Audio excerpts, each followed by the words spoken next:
biggest private servicer in the nation. We ask him questions about technology, biggest mistakes loan buyers make, and what you need to do when boarding with a servicer. Next on the Paper Stack Podcast.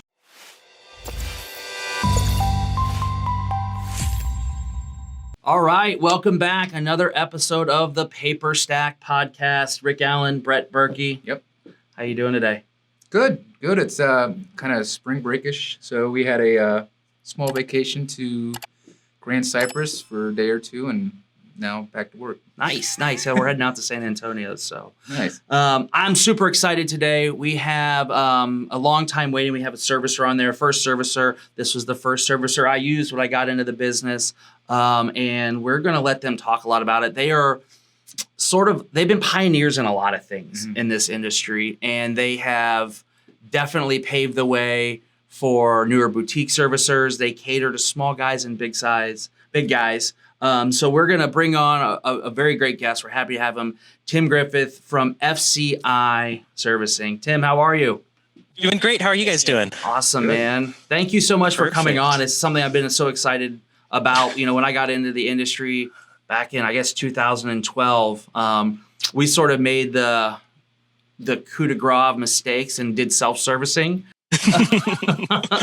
And once we finally got some education and kind of learned some of the snafus that can happen and how you can blow your legs off, we immediately found a servicer, and FCI was the one that came most highly recommended, and so that's who we went with. So this is wonderful. Something I've been looking forward to. I want to tell us a little bit about you. Tell us about the company. When did you guys start? Stuff like that. Sure. So this is a family business. So my dad's the one who owns it. He started in 1982, which is longer than I've been alive. So this is all I've known. He started as a foreclosure business, and then he started picking up little ancillary pieces until it turned into we're the nation's largest private servicer now. And that's been, over all these years, it keeps rolling. So. Wow, that's awesome. How much do you guys, how much do you have under management? So it's 12 billion is what we have under management across the portfolio. Billion. Wow, that's a lot. So 82, you started in 82. Do you guys handle, I think I kind of know the answer to this, but you handle small one-off investors, but you handle some pretty big clients as well. Is that right? Exactly. So it goes from, we say we do it all at one loan at a time. So if you have one loan, you can come in, there's no minimum. And we do that all the way up to, we can't say their names, but we do large institutions who have, like some clients have $1 billion plus just on one client. Whoa. Wow. So yeah, the big guys. So you guys you're definitely big and growing. You guys started, from what I've heard through the grapevine, maybe you can talk about it or not, but have you guys, sounds like you guys are starting to expand maybe satellite offices or? Correct. So we just want to offer more and more, get the bigger team going across the country. Same thing, help with customer service. Where we're based in California, that's where our campus is. We have 3 buildings here, about, I think, 160 people last time we counted. It's not that in the office right now. It's not many people in the office right now, but across the company, it's 160. So we want to offer more services. So we're licensed in all 50 states. So we do everything out of California, but we want to get some offices, get some people around the country, and just heighten that customer service even higher. That's awesome. What sort of how do I want to phrase it? I guess, did you guys see anything that had happened from COVID? You guys mentioned not everybody in the office. Has that affected your guys' ability to work or? So luckily we're a Microsoft shop. So luckily we were just able to flip switches on before. You could never, my email doesn't work outside of the office. We don't have Wi-Fi. We're a bank level rated servicer. And that was one of the catalysts. There was a deal where we were going to go in and take over banks as they closed down, service their loans. It never ended up happening. But through that approval process, we have, I don't know if you can see it, but we have badges on our door that you have to swipe, all that, cameras everywhere. There's cameras over the payment processors, glass bottoms, so no one can swipe checks. We just got Fitch rated, which is a big deal. So it's complete compliance across the board. So before that, we never had, all those switches were off on. No one could take their computer, their email didn't work. If you had a laptop, it was, you had to protect it with your life. And now we've been able just to flip those switches on and keep the same level of compliance. But it was kind of like we had a disaster recovery in place, and 2020 is the first year we had to use it. That's awesome. Yeah. That's awesome. What services do you offer? So you guys obviously, performing loans is kind of like, everybody loves the performing stuff. Do you guys handle specialty servicing, non-performing? What extent do you guys cover? So it's everything. I like to say it's the life of the loan. So the entire pipeline after origination. So that's the one thing that, like, when I tell friends that I'm in the loan servicing business, they're always like, well, what rate should I get on a new loan? And I'm down the pipeline. I don't know anything about that. But so after it's originated, even if it hasn't received a payment yet, we can bring it in all the way through, taking it through REO. We can point you. We have a list of service providers once it is an REO who other customers have used. So it's literally the entire life of the loan and every step in between: foreclosure, bankruptcy, collection, modifications. We're completely CFPB compliant. All the, it goes 30 days delinquent. You have to do the phone calls by the CFPB, go back down, high touch, low touch. We got it all. So you can handle everything. So if you have, so a lot of listeners to this program, they're kind of new.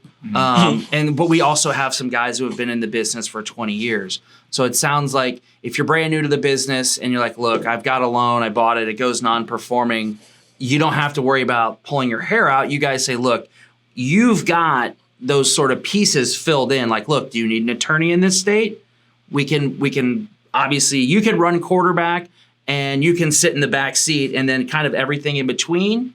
Is that so? The term I like to use is we're the sub-servicer. So whenever there's a decision, FCI will never make the decision for you, but they're going to send you, here's, say, A, B, and C. Here's your choices. Which one do you want to do? That's the way. So I feel like when you get into the notes, the buying note game, there's so many unknowns, but at least FCI puts you on a trail and says, well, they're 150 days non-performing. Do you want to start foreclosure? Do you want to start a call campaign, door knock? There's a lot of options. And then it's whatever, how hard do you want to put the gas on, or let it sit, or do you want to try to collect it yourself? You have the options, but we'll say, here they are. So at least it makes it, instead of 1,000 unknowns, it's 3 or 5 choices. That's good. Would you recommend people, before they jumping into this game, what you're seeing on the servicing side, to get some education or anything along those lines? Or I'm sure you've seen people who are highly educated in the space and people who have no idea. Well, it's kind of a double-edged sword, right? So there's the people who have no idea, who just go with the flow and maybe do something they shouldn't have, like, it's a case-by-case basis, but there's times where, a borrower doesn't call you for, say it's like a loan in New Jersey, and you're a year or two into the foreclosure process.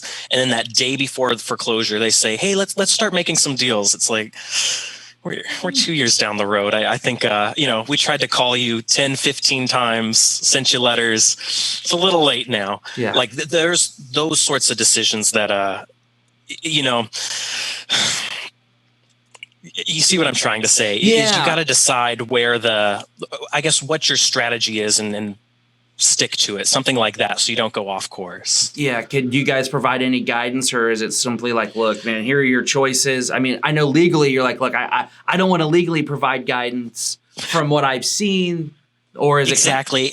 An attorney might be able to do that, but FCI, that's always I know we seem like the bad guys. We can't do legal advice, can't tell you what to do, but here are the options. No, and I think it's super important to kind of to delineate that, make that line in the sand, because, as operators of a platform, people will call us up all the time and say, I'm going to what should I do here? And it's like, I can't tell you what to do. I can't give you legal advice. I can tell you the options you have. Somebody asking, hey, if I originate this type of loan, will it sell on the platform? I'm like, man, my crystal ball is broken. It's in the shop. but I can tell you the stuff that's been selling, and it may or may not hold true now. So I totally understand it, and I think it's important for people to understand that, like, look, we're, the platform or FCI for sure, the servicers are there to say, look, here are the options. Mm-hmm. I can't pick the option for you, and I certainly don't want to suggest an option because if it goes wrong, it's back on me. But here are your options. Exactly. Go ask an attorney. Figure it out. Well, and then on the other side, the other part, the double-edged sword part is we have clients as well that, and I'm sure you deal with them too, who want to know every single possibility down every single road, and they end up never pulling the trigger on anything. Yes. And I think it's Paralysis by arguably just as analysis. bad as worse as making a bad decision. So. Sure, it is. Yeah. Paralysis by analysis, definitely. Yep. Exactly. Flip a coin. Yeah, flip a coin and go with it. for one. Yeah. You got to do something. You got to do something. Well, that's good.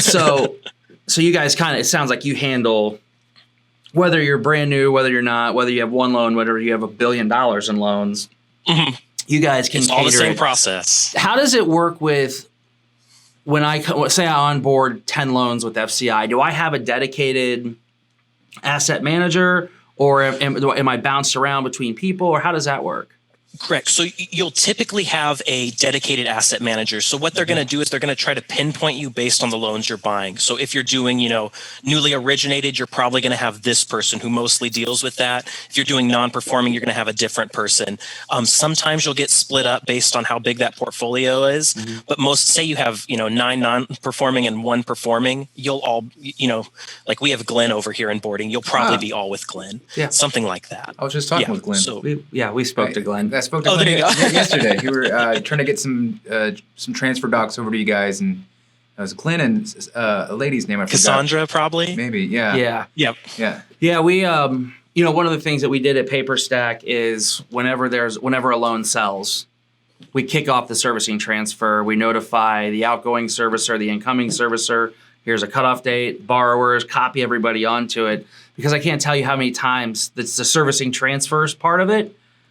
The seller may forget because they got their check and they say yes, and then you have a buyer calling up or a buyer, and they're reaching out. Their servicers reaching out, going, "Hey, we just got this loan. Are you going to send it over?" And the outgoing servicer's like, "What are you talking about?" Mm-hmm. Yep. So when we were talking about biggest mistakes to make when you're servicing, I think that's the number one, is assuming that the servicer is either reading your mind or like they just magically got that information. Mm-hmm. That happens, like in a payoff or something. They'll be like, well, of course that fee wasn't, and you should know that. It's like, I don't know what fees you're doing on your side in your own system if you're not emailing us, calling us, communicating with us in some way. And then, it's just classic. Try to keep the servicer in the loop on everything. That's good. Exactly. Well, because then statements go out wrong and it's a whole, then everyone's pointing fingers whose fault it is. And one of the things that FCI prides themselves on, if we make a mistake, we write a check. And I think that's what a lot of our reputation is based on. But, on something like that, when you didn't say that, we're not writing a check for not writing, reading your mind. Right. Something else you guys, you said you pride yourself on that, is I want to kind of talk a little bit about your guys, the technology. And I know definitely since you've been in, as long as I've known that you've been with FCI, the technology, it just keeps getting ratcheting up. You keep having that sort of influence. I have a feeling you're kind of the driver behind that. But, talk a little bit about like the investor side of your portal, because a lot of times there's some servicers out there who, there's a login and you can maybe see the most recent payday, but that's the extent of it. And one of the things about FCI's portal that the first thing I noticed is, wow, the access to reporting is just unreal. Exactly. So that's probably the feather in our cap, is that technology. So we have the system, the login, FCI Web, LIRS. Everyone it's had different names through the years. So you can tell, when people signed on by what they call it. I tend to call it LIRS. That's the old name. It stands for Lender Information Reporting Software. But what it does is you see everything. So anytime someone in our system, like hypothetically, say you have a non-performing loan and there's a collector calling, they're going to type the notes on that call. Spoke to them. They said, they're willing to pay. They just can't make it this month, whatever. And when they hit enter, boom, it's on yours instantly in a second. It live updates. And then same thing when a payment's processed, you can see, okay, the check was received for this much went to principal, this much went to interest. They did it by a check by phone. So there's there's a check by phone fee. And then you can see there's a little paragraph as well that says the check is going to clear on X date. So then you're going to start seeing, you can, map out everything. Everything is there. Our system, it's exactly mirrored.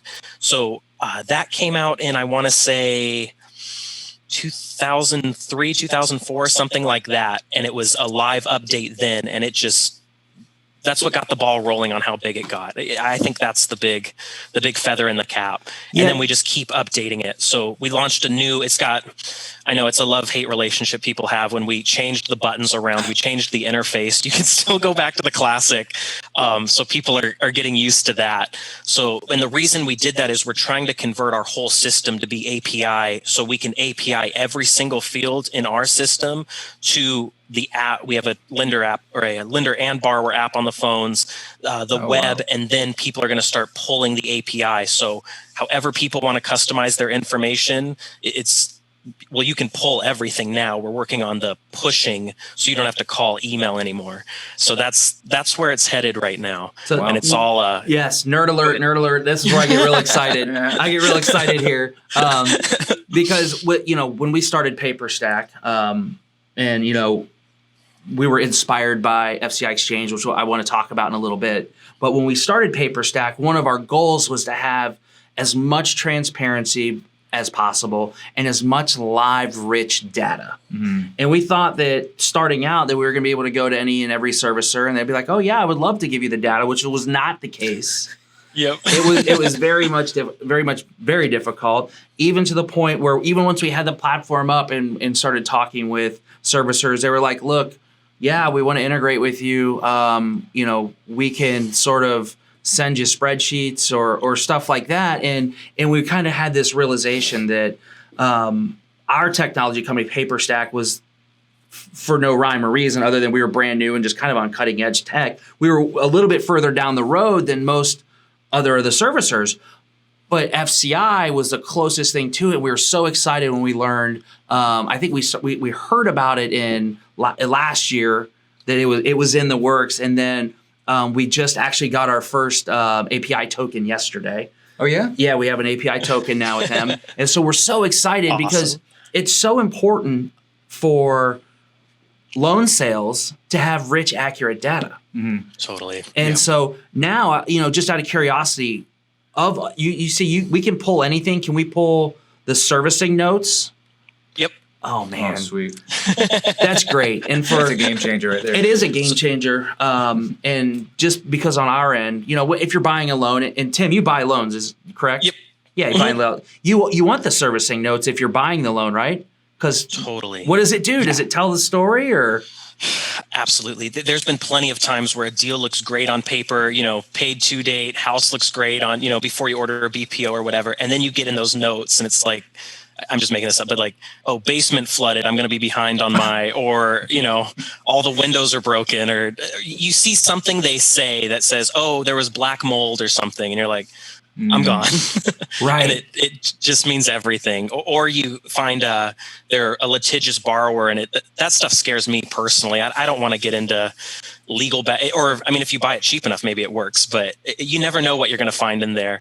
Or that's the bad side. On the good side, I found where people are saying, can I get a modification? Can you work with me? Something. Bingo. These big guys won't do it. And you're like, that's gold right there. Yeah. You just got to be a little nice and, you'll change everything. We did that. What was it? The case study. He had a really good one with the servicing notes. I had one there where it was a contract for deed. It was in South Carolina, and they were, the house was worth like fixed up 180. And the UPB on it was like 35, and the total payoff was like 42. And so I was looking at it, and they were asking like 33. And I ended up buying it so close to that because I got in the servicing notes and I was like, well, they wanted a modification. They had literally drawn up modification paperwork and the borrower went dark. And I go, if I have to take it to foreclosure, I'll probably make 20% because somebody will buy that at the auction. But if I can get them to sign it over, and it turns out that the borrower, when I talked to him, that was like, yeah, I didn't like the attorney that they wanted me to deal with. So I just said no. And it's those are the little nuggets of gold. And that was like a 60-day turn from 33 to we sold it for, I think, 95. And it was in 60 days. And but like that sat on paper stack for 3 months and nobody bought it. Man. And it's just a diamond sitting there. And I looked at it and that's the thing, is a servicing note. So I'm super excited that now anybody who, and so if I understand this, if they service with FCI and they subscribe to your guys' API, then we can then start getting their API key and then pulling stuff into their accounts over here. Exactly. So the way I like to bring it down or make it more broad, when you go on a website and they have the sign in with Google or sign in with Facebook, it's going to work like that. So I'm assuming they would just put in their FCI token or whatever in a paper stack. Yeah, we don't have to get in the weeds on that when the developers. But it should be that easy. It will be as easy as signing in with Google. Yeah. Yeah, and that's exciting. For us, we look at that as an exciting thing because whenever it's time to if there's a loan transfer, I'd like to be able to have push button technology to where here, let's suck all the data and send it right to you. And that's on its way. Yeah, that streamlines everything for you, right? I mean, exactly. It cuts down on man hours. That's awesome. Cut all that middleman out. So that's cool. All right, so I talked a little bit ago that when we started PaperStack, we were inspired by FCI Exchange. And so I don't know if many people know this, but FCI Exchange was sort of the pioneer of the online marketplace digital transaction. Can you talk a little bit about it? How you guys started it, came up with it, and then sort of why you guys are not doing it anymore.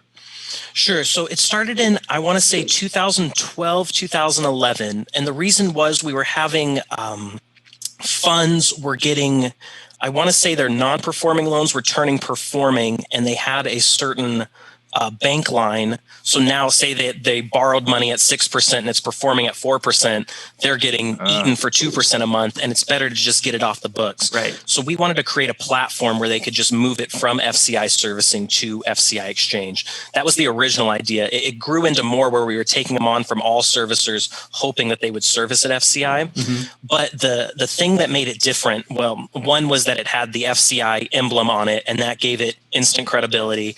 And then the second one was it had a real, what's the word? It's like a simplistic version of what the API was. So because the systems were both in-house, they connected. Mm-hmm. The new API has all the securities to go out, but the old one was, it was basically two trusted systems connected. That's why we allowed to do that. So it had the same thing that we're probably going to talk about here that PaperStack will be able to do now with the API. It had a very early version of it, of where if a payment was made, the paid to date would roll forward properly. The principal would go down properly. It had all of that.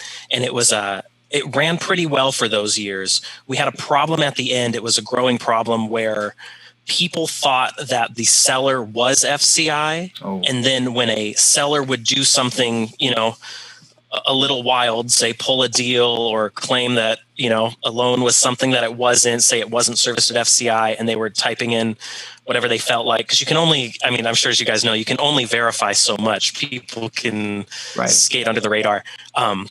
They caused some legal noise claiming that it was us, and it was enough of a nuisance to say this it keeps happening, we're done. So we closed FCI Exchange, made it just FCI Lender Services. We reopened for a little bit as exchange loans, but it never took off because of that. It was missing that FCI diamond, at least in my opinion. So, and it was too hard. People didn't understand the jump.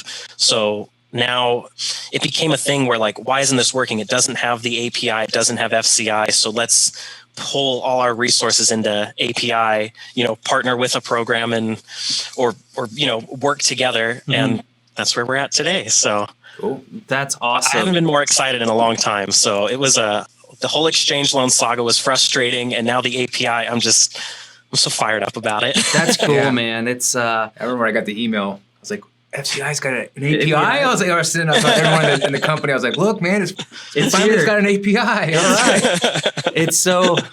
It's such a big deal because we've been trying to crack that egg with people, and the closest we got is we get nightly data dumps now from a servicer, but it's still they're just sending out, they just wrote a script and they're sending out CSV files, which is fine, but it works. It works, but we do the same. That sort of the Yeah. gold is the API, and so we were so excited Totally. about it. We have this giant mountain of a backlog of stuff, and then it's like we put it in there. We had a meeting last week, Yep. and we're like, all right, look, all this is great.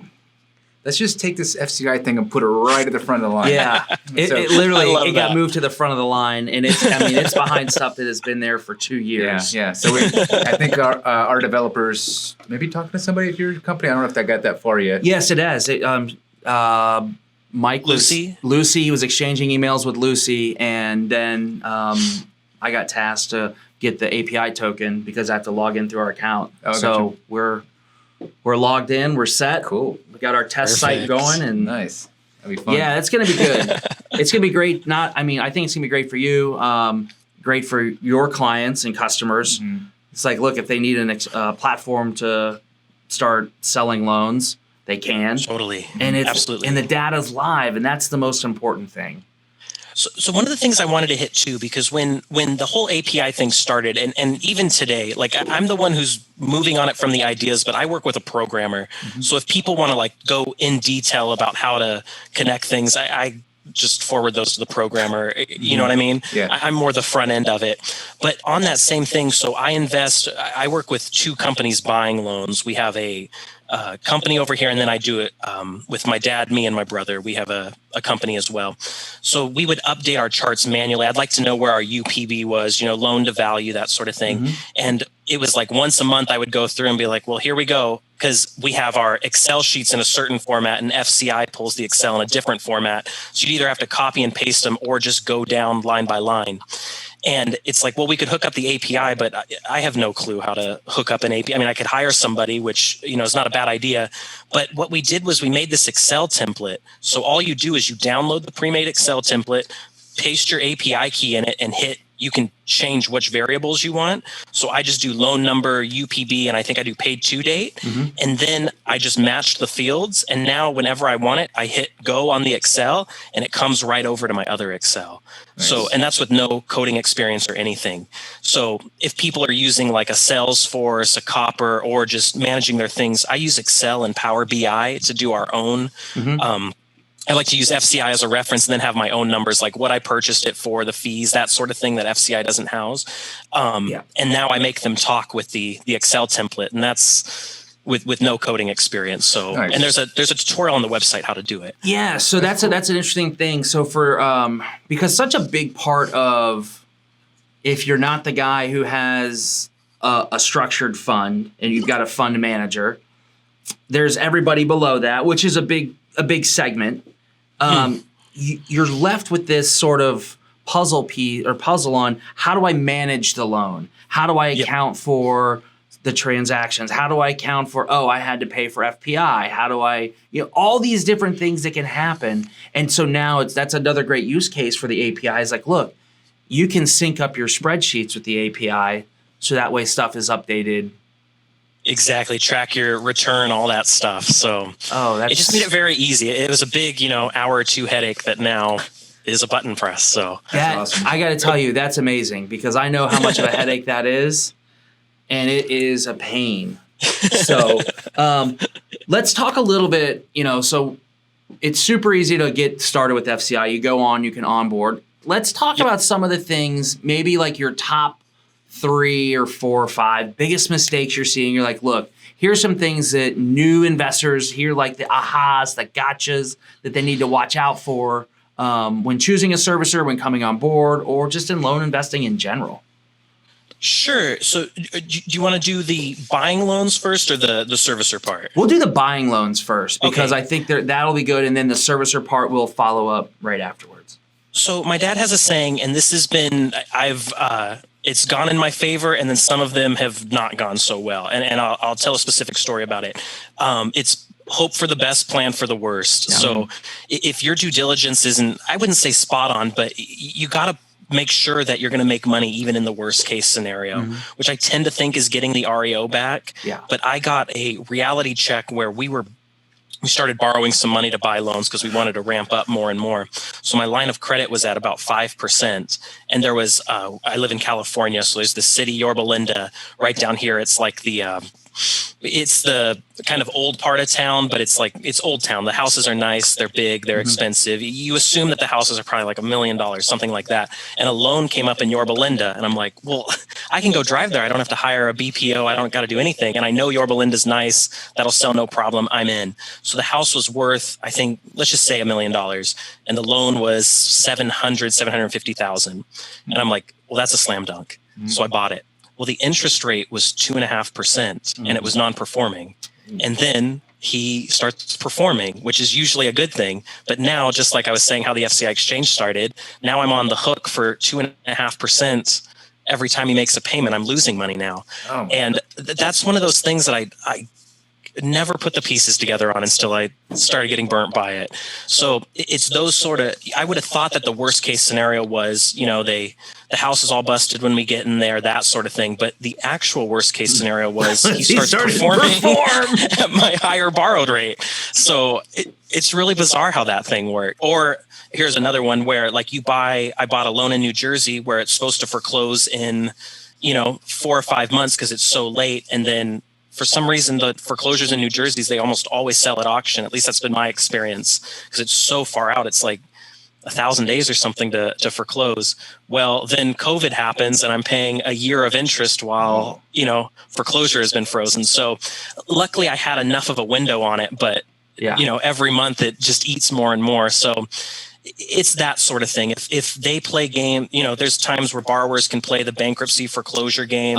You just got to make sure that you're buying at that right price to make sure you have that window so you're not going upside down. You never want to be at the time where it's like, it needs to sell at this at auction or I'm burnt across the board. So just plan for the worst. I would say that's number one.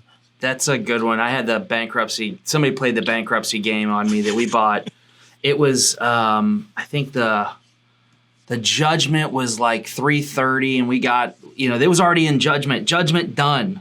It was just waiting sale date. And we paid 225 for it. House is probably worth, high threes at the time. And just same thing. That's a dunkaroo. I was like, they filed a bankruptcy, but it's dismissed. We're good. We're moving. And like 3 bankruptcies later, and just, my attorney dropping the ball a little bit. It was just one of those things where it was like, man, that got us. And so we had fortunately, time helped us out too. Property values went up, but instead of what was looking like going to be, a $70,000, $80,000 deal in a matter of 90 days turned into, we made like $20,000 and we did it over the course of 3 years. So that was no good.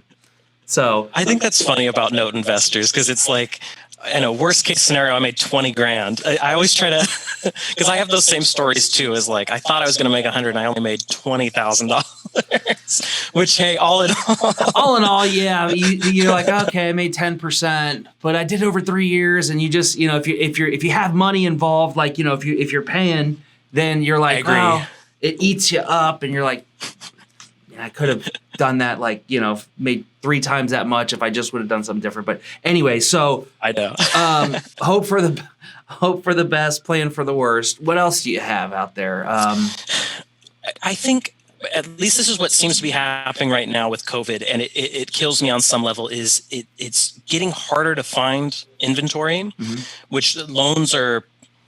With less loans means the prices are higher, and like non-performing loans, I see people asking a lot of money. And I understand that it's tempting when you have money to deploy. It's like, I got to put it in something, but, be careful. I guess would be my next one is, I love buying notes. I love having the pipeline full, all of that. But I've overextended sometimes because I wanted to, I want to buy X amount of notes a week, a month, and then your I wouldn't say attention goes down, but like your buy box gets just a little bit bigger and a little bit bigger, and it's not supposed to. And now you're I'm, yeah, like nothing against Michigan, but it's not my favorite to buy loans. Or Pennsylvania, that's another one. Mm-hmm. But then there was a time where I'm like, well, there's a lot of Michigan and Pennsylvania. I'm not buying anything else. I'll just start sweeping them up. Mm-hmm. And then now, years later, I'm still trying to get that big buy done. So. But on the other end, I feel like we'll do a negative and a positive. On the positive, I'm a firm believer that there are no bad notes. There's only bad prices. Mm-hmm. So even like what's a state that I tend to stay away from? Florida or like Georgia. I don't have the license to buy in Georgia. Mm-hmm. But if someone had a pool or loans that was the right price, I would go get that license. I would put up with the foreclosure timelines. Money's money, right? And it's just all the returns. Or New York. I bought 2 foreclosures in New York. I don't know if one, that was like 3 years ago. I don't think one's still foreclosed.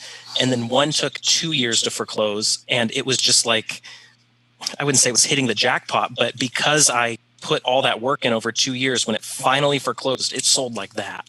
Yeah. And it was like, well, New York's one of my never buy-in states, but that one price was right, penciled out. Let's do it. So the worst made sense. Yeah, definitely. I hear you there. Okay, what about on the servicing side? So we got... Sure. So I feel like on the servicing side, it's pretty simple. Just stay in communication.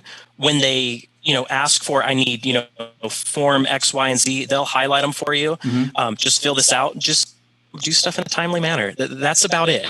If someone sends you an email with a choice, a business day or two, just write back. It's real simple. Just stay in things communication. will go smoothly if you exactly. Yep. I got a question. So we do have a lot of people that are new, right? And so they don't have a servicer, or they're like they haven't set one up. And I usually always say, hey, stay with whoever it's with already, because that's just the best practice, I guess. And so I didn't know if they need to have the loan in their possession to actually start the process with FCI, or at the seller servicing transfer. That alone would kind of start them creating accounts. Like, I don't know what.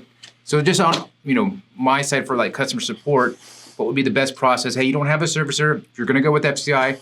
Here's the documents you need so that when it happens, it's you're not missing like a payment or something like that. What's the best system for that?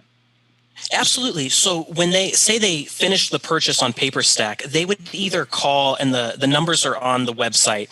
So you would just call, you'd either get Gordon or Lucy. They're the incoming for the entire company. So they'll listen to what you bought, what you're looking to do, that sort of thing. And then they put you in contact. I like to think of them as they're kind of the gatekeepers. So then once you tell them what you have, what you're looking to do, they open the gate and say, you're going to talk to Glenn, you're going to talk to Chris, you're going to talk to Felicia. And they set you up and they hold your hand.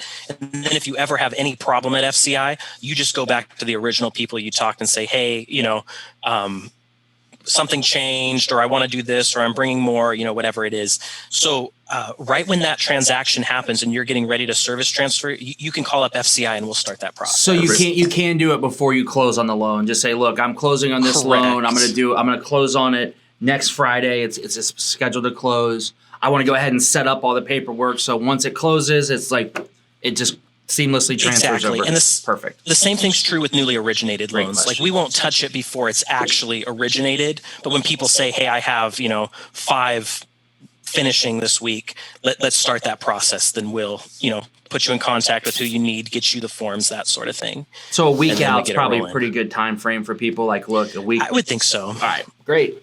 Yeah, I feel like everything's case by case, but a week's probably pretty safe. Is there so we had questions from people, users, and they were asking is there fee structures that are shareable that we can maybe put someplace on our site where we can say, hey, this is the fee structure for performing, non-performing, for all these different services?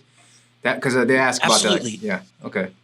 Yeah. So here I'm going to pull it up right on my side right now. So the answer so Gordon's our head guy, and he's one of the people you will talk when you come into, and Lucy and Gordon work together. Gordon wants you to call him to talk about the fees, but you can see he doesn't like what I'm about to do. If you go on, it's myfci.com. and you go to general fee schedule on the left, you click it, every single one of our fee that you can possibly encounter is listed black and white in cells. Okay. So like right here, for closure, NOI, 30-day notice of intent, if sent by FCI, $95. And it just lists it, it breaks it into all the different categories. So I think the reason why he doesn't want you to just read through that is because it's going to be overwhelming. It's like, well, this is going to cost $1 million to service a loan. And that's not the case. We're one of the cheaper ones. Start at $15 a month for performing, $30 at non-performing. So, but I mean, there is a lot of stuff that you can encounter. So that's great. But that's where you can go. Cool, man. I appreciate that. Cool. So I guess couple parting questions for you. COVID-19, what did you see it do to the market? So it's like if there's a loan pipeline, it just basically put air in the pipeline. So you could see everything finished in the pipeline, big gap, and then newly originateds are trickling back in. So in our standard performing, the big thing is we have the fix and flip loans. Yep. So they're, a year or two, that's the only life of the loan, and they pay off and then they originate new ones, and it's just this constant roll. So the main problem with COVID is they were paying off and not getting originated because everything paused. Yeah. So it made the servicing dip, and now it's climbing back. So, and a lot of customers, I mean, including me, I haven't bought a loan in a handful of months because it's like I just think everyone wants to see. The original prediction when COVID happened, I'm like, people are going to be fire selling, and I'm going to eat them all because I know it's going to come back. And then it's kind of like the housing crash on some level. It's like all this housing, if you would have had the foresight to buy all that housing, you'd be, it'd be real nice right now. So I thought that's what was going to happen, but it's not. It didn't seem, at least I didn't see that. It's like everyone paused and said, I'm not going to fire sell and I'm not going to originate new loans. And then, just kind of sat there. So that's the main thing. I don't know if that was that your guys' experience? Yeah. That people were just nervous? Yeah, there was there was some fire sale for a flash in the pan. I saw some, and especially a lot of the guys in the fix and flip. I saw people taking 80 cents on the dollar for fix and flip loans, and some of that stuff was tied into, I think, floats on stuff they were doing with holding back money for repairs and so I don't want to go into that, but yeah, we did see that little flash in the pan, but then it as quickly as it started, it stopped. I think there was almost like a 45 to 60 day window of that, and then people settled in and kind of said, well, let's just sit tight. Any predictions on the next, maybe 12, 24 months as sort of the moratoriums lift, eviction moratorium stuff, all of that happens? I'm hoping it just all comes roaring back, just across the board. That's, from loans to stocks to servicing, everything. I just think that I'm hoping all that pent up, we've been stuck in our house and we want to, make some money, get back out there. I truly believe that's going to happen. So great. And then what I'm also hoping too is as the moratoriums get lifted, we get more non-performing loans out there to sell, get the process started, and get buying some loans again, right? Yeah, I kind of think that there's going to be more loans come available in the next. It has to. Yeah, for sure. So I hope so, at least. Well, I didn't think we'd be a year out. So. Any last parting words? Anything else you wanted to touch on? We hit it all. API. So. The main thing, all the technology things we talked about, the API is a new subscription, but the whole lender login, that's all free with servicing. So it's not an upcharge. You get all of that included, export to Excel, all of that. The API has a free program it has a data cap, and then the next one's $20, and the next one above that's $100 per month. Mm-hmm. If you're just starting with one or two loans, you're going to be totally fine with the free, no problem at all.